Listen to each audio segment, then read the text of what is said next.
What to do with all this clutter? Hi everyone, Steve Elliott here again. Today I'm working in Artrage. These are the settings that I've got for my painting. 2896 by 4096 pixels. Notice the height is actually, it's taller than the width. But when it loaded in, it loads in horizontally, which is quite frustrating. Weird thing that. Anyway, this painting, it's all about the photo on the left. Now, you might be thinking, why haven't you used the reference photo image feature of Artrage instead of splitting the screen? Well, to be honest, I forgot. I just completely forgot that that feature was there. And I just sort of split the screen, put the photo on the left, and carried on working like that. It never occurred to me right until the end. And I thought, why haven't I used the reference feature? But anyway, it worked, quite well. In fact, I like working this way because I do work this way a lot. So it's working okay. Anyway, I created a layer, or the first layer in Artrage. I used the roller brush to cover the old canvas with some local colour. And then, as I always do in Artrage, I painted into that layer because I like the way the colours blend. And I initially started using the round oil brush. So why am I using Artrage? Why am I not using Procreate, or why am I using oil paint? Why is this not a delicate watercolour or a pencil sketch or pastels or whatever? Why have I chosen to use this medium? And the answer for that is just the sheer clutter of the photograph. There's so much happening on there and so much colour.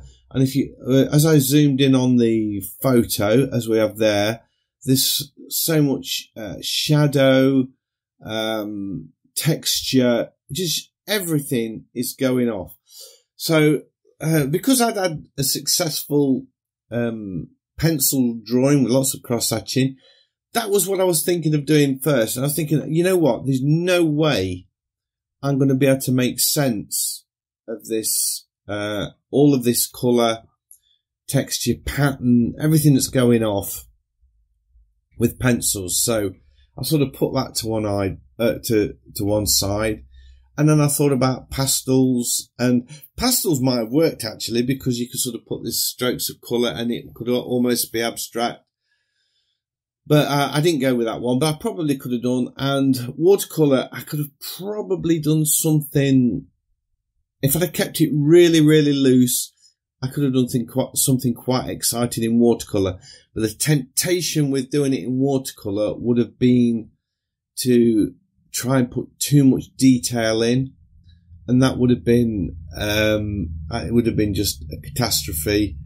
And if I'd have, could have been confident that I could have just got some sort of wet in wet colours just blurring away and left it at that, almost abstract, that would have worked really nice. So I chose Artrage thick oils because I didn't use Procreate because I wanted that texture. I thought I can use the texture of the thick paint to indicate little petals on the flowers and the leaves and things. So that's why I chose Artrage, and that's why I chose thick paint. So a lot of thought had actually gone into this painting before I'd even put stylus to screen, as it were.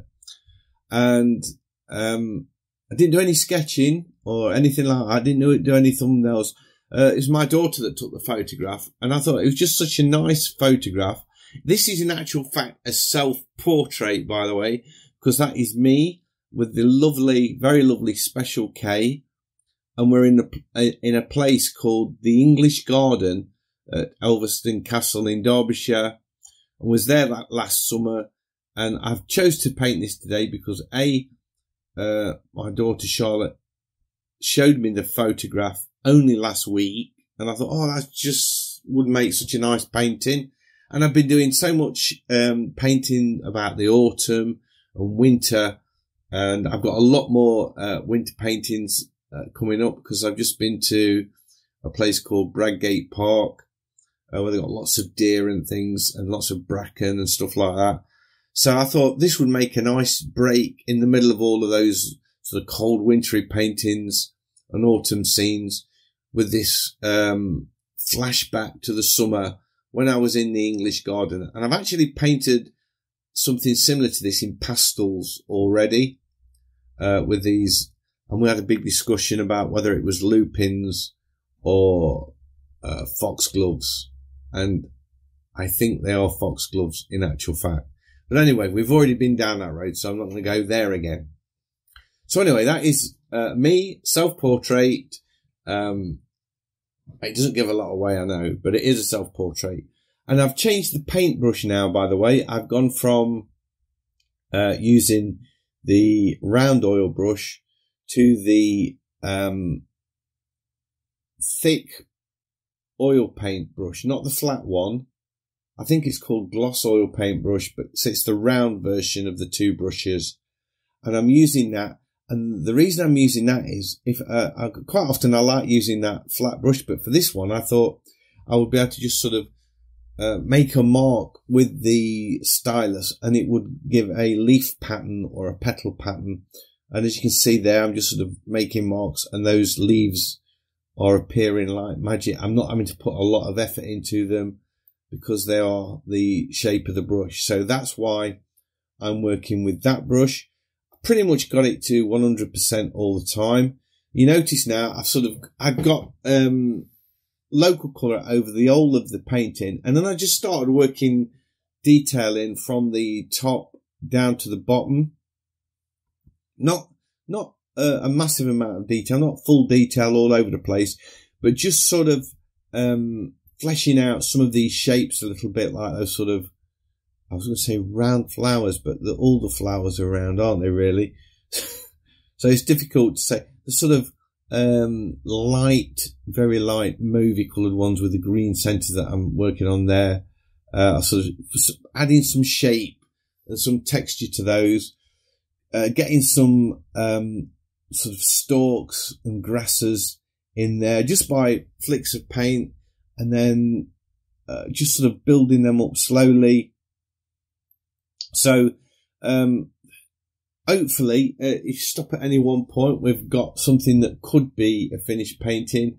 Perhaps not quite so here because obviously, I've got a lot more happening on the, sort of top right side of the painting to the, other area. What I'm doing here now, I looked at the painting and I just felt those leaves were way too bright, against the tree was way too bright against the flowers. So what I did, I created a layer there and I changed the blend mode to multiply, and then I just sort of painted over it with a dark green.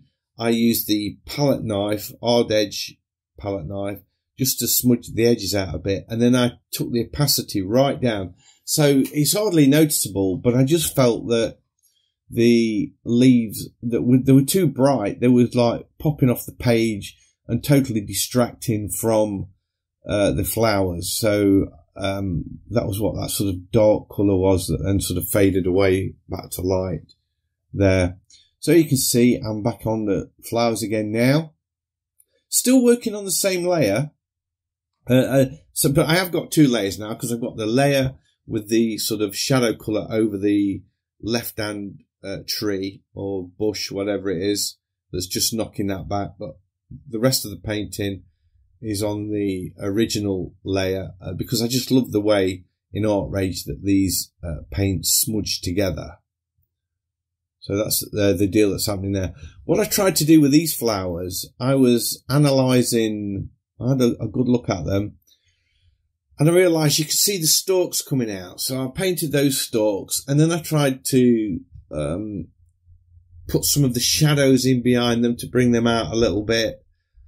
And I got kind of really into, I left it at that point. I'll come back to it in a minute because I'm now on those sort of little brown flowers, keeping them really loose. you know, there's that much going off. I thought, if I try and get too much detail in this, I will be on this painting forever and a day. So I did keep it fairly loose, and I'm back on these flowers again now, putting those stalks in. And then you see I zoom in on the photo, and then I put these little kind of starlight things over the flowers, which look okay if you take that little bit of painting on its own, out of context from the rest of the painting. It works all right. But once I zoom back out again, it was so wrong, because I'd used such a different technique of painting that little bit of painting with a very fine brush, putting them little crosses in. It just looked totally out of place. So you can see now I'm sort of going back in it with thicker paint again and kind of over painting them, but putting the crosses back in. But this time, instead of them being quite so fine, I am making them a little bit more chunky and fuller, because there was it just wasn't working. So the painting's coming together quite nice now. I'm quite liking what's happening. I've got a little bit of a space over to the left hand side that needs so the middle left that needs sort of sorting out in a bit. But I'm sort of happier the way these clumpy flowers are at the front. They are a little bit the pattern that the flowers make aren't quite right compared to the photo. I felt the two at the front were sort of very separate. So there you can see I've just painted that in to make it more of a clump than separate flowers, and then start adding those darker shadows in. And I could have gone on for this with this forever, really. Again, putting those crosses back in, but now even thicker still, because they did take quite a little while. It looks like I've just sort of splashed colour on and brush strokes willy-nilly, but I did spend a lot of time making sure I got those just how I wanted them. And then I think these little yellow circles totally make the painting. They add so much to it. They fill in that gap on the left, and then I put a few horizontal strokes in there, and then a few more little petals of those foxgloves. I added those little dots on those. I don't know what the flowers are called. I haven't got a clue. I'm not really into gardening too much. Then I thought I'd spend a little bit of time on me, being this is really a self-portrait and not a painting of a garden at all. And a little bit of work on Special K as well, just to get that just so. Being very vain and all of that. And I'm going back in now, and I'm just sort of putting in a few highlights. So I'm getting fairly close to a finished painting.